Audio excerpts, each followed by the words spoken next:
He was born a Mongol warrior, but he dreamed of something bigger, an empire that united worlds. This is the story of Kublai Khan, the man who built an empire bigger than any other. Grandson of the great Genghis Khan, Kublai took the title of Great Khan in 1260.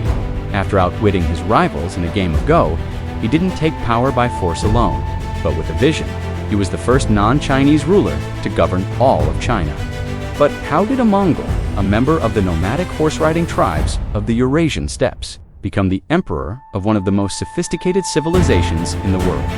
It's a story that goes back to the early 13th century, when Genghis Khan united the Mongol tribes and built an empire that stretched from the Pacific Ocean to Eastern Europe. After Genghis Khan's death, his empire was divided among his sons. Kublai's father Ogday received the northern and western parts of the empire, while Kublai's brother Monkey controlled the eastern half. When Monkey died, Kublai marched on the capital and forced his brother's widow to turn over the throne to him. As the new Great Khan, Kublai set about creating a new dynasty, the Yuan dynasty, which would last for almost a century. He combined the strength of the Mongols with the statecraft of the Chinese to create one of the largest empires in history. But Kublai was more than just a conqueror. He was a cultural bridge builder. He promoted trade, art, science, and religious tolerance. He welcomed foreigners from all over the world, including the famous Venetian merchant Marco Polo, who served in Kublai's court for 17 years.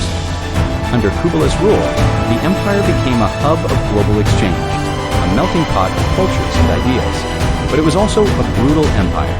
The Mongols were known for their military prowess and their ability to ride horses. They were also very different from the Chinese, who were more settled and urban.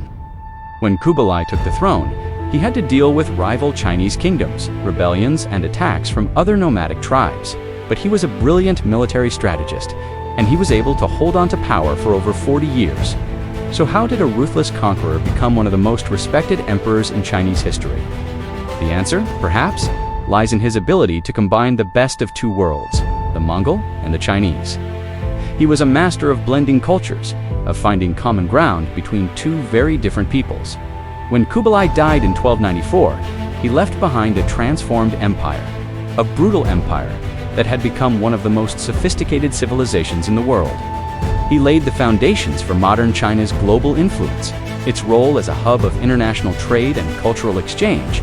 Today we remember Kublai Khan not just as a great conqueror, but as a visionary leader who dared to dream of a world without borders, a world where people from all over could come together to trade and learn from one another, because real strength, we believe, lies not just in conquering lands, but in building bridges between worlds.